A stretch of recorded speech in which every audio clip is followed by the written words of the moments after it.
역사의 뒤뜰 15번째 시간입니다. 세치혀로 거란을 물리친 서희.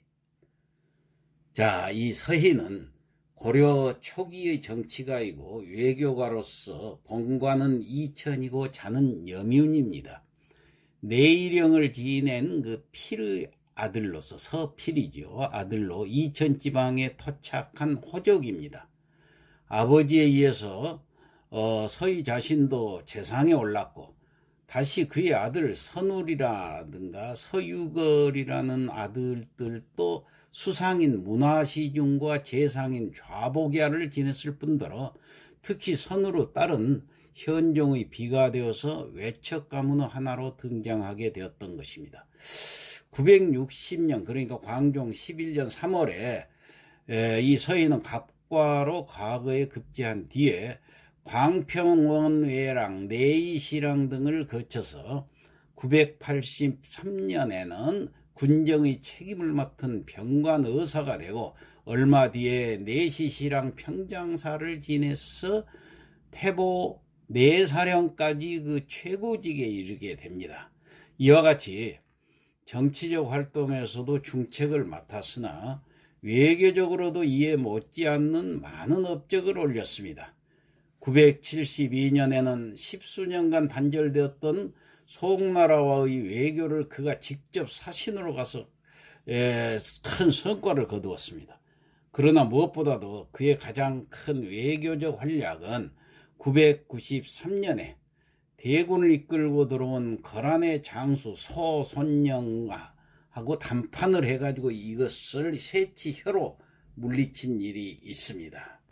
자, 고려의 일방적인 북진 정책과 친송 외교의 불안을 느낀 거란이 동경유수 소손영을 대장으로 시켜가지고 고려를 침공하게 했던 것입니다.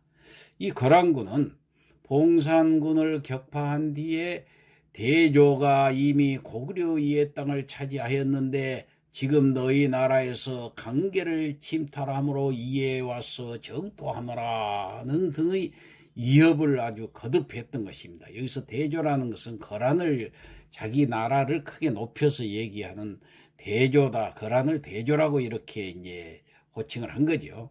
이에 대해서 고려에서는 항복하자는 견해와 서경, 지금 평양이죠. 서경 이북의 땅을 떼어주고 화해를 하자는 그 할지론, 땅을 떼어줬다 해서 할지론을 국토로 그러니까 떼어준다는 얘기예요. 그런 두 개의 설이 있었는데 이 할지론이 아주 우세를 했습니다. 땅을 떼어주자.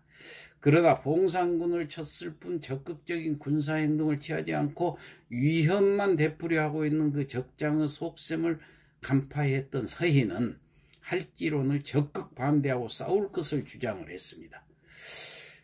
여기에 민관의사 이지백이 동조를 하니까 왕도 어쩔 수 없이 이에 찬성을 했습니다.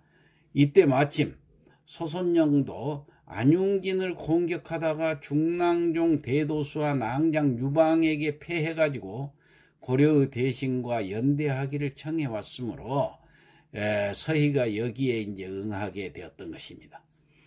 거란의 군영에 도착해서 상견례를 할 때 소손영이 서희에게 그 뜰에서 절을 해라 하고 요구를 했습니다. 그러니까 뜰에서의 배례라는 것은 신하가 임금에게 하는 것이지요. 나는 당신은 신하가 아니오 하고 단호하게 거절을 하고 당당한 태도로 맞서서 결국 서로 대등한 예를 행하고 대좌를 하고 회담을 했던 것입니다. 자, 소손영이 먼저 친위부 원인을 그대의 나라는 신라 땅에서 일어나서 고구려 땅은 우리가 소유하였는데 당신들이 그 땅을 침식하였다. 이렇게 얘기를 하고 또 한 가지는 고려는 우리나라와 땅을 접하고 있는데도 바다를 건너 송나라를 섬기고 있기 때문에 이번에 공격이 있게 되었다고 이 두 가지를 들었습니다. 그래서 친위부 근본적인 이유가 이 후자에 있다는 것, 다시 말해서 송나라하고 서로 관계를 맺고 있다는 것 때문에 그렇구나 하는 것을 간파한 이 서희는 자, 우리나라는 곧 고구려 옛 터전을 이었으므로 이름도 국호도 고려라고 이름을 지었고 또 도읍도 평양으로 삼은 것입니다. 만약 지계로 논한다면 상구 동경, 지금 그 랴오양을 동경이라고 그러는데 우리 경내에 들어가니 어찌 침식이라 말할 수 있던가? 이건 고구려가 우리 땅이기 때문에 이건 침식이 아니고 원래 우리 땅이요. 뿐만 아니라 압록강 안팎도 역시 우리 경내인데 지금은 여진이 그것에 도구하고 완악하고 간사한 짓을 하므로 이 도로가 막히고 그 어려움이 바다를 건너는 것보다 더 심하게 되어 있습니다. 자, 조빙을 통하지 못하게 된 것은 여진이 막아가 있기 때문에 그러니까 만약에 여진을 쫓아내고 우리 그 옛 땅을 되찾게 해가지고 성보를 쌓고 도로만 서로 통하게 되면은 서로 조빙을 할 수가 있지 않겠는가라고 반박하고 설득을 했던 것입니다. 자, 여기서 조빙이라는 것은 나라와 나라 사이에 서로 사신을 보내는 외교 관계를 말합니다. 그동안은 거란하고 서로 이 여진이 가로막고 있었기 때문에 조빙이 없었던 것입니다. 이와 같이 언사와 기계가 강개함을 보고 거란은 마침내 고개를 끄덕이면서 그럴만도 하구나, 이유가 있다고 생각하고 철병을 했던 것입니다. 이러한 그 서희 국제 정세에 대한 통찰력과 또 당당한 태도, 앞뒤 그 조리가 분명한 주장 등이 외교적 승리를 가져온 것입니다. 그 결과 994년, 그러니까 성종 14년부터 3년간 거란이 양해한 대로 압록강 동쪽의 여진족을 몰아내고 장흥진, 귀하진, 곽주, 귀주, 흥화진 등에다가 강동 6주의 기초가 되는 성을 쌓고 생활권을 압록강까지 넓히는데 크게 공헌을 했던 것입니다. 자, 서희는 문물을 겸비하였을 뿐만 아니라 성품도 근엄하고 사리에 밝았던 것 같습니다. 일례로 성종이 서경에 행차하였을 때 미행으로 영명사에 가서 놀이를 하고자 하는 것을 상소를 해가지고 간언을 해가지고 지금 놀이할 때가 아닙니다 하고 중지를 시켰습니다.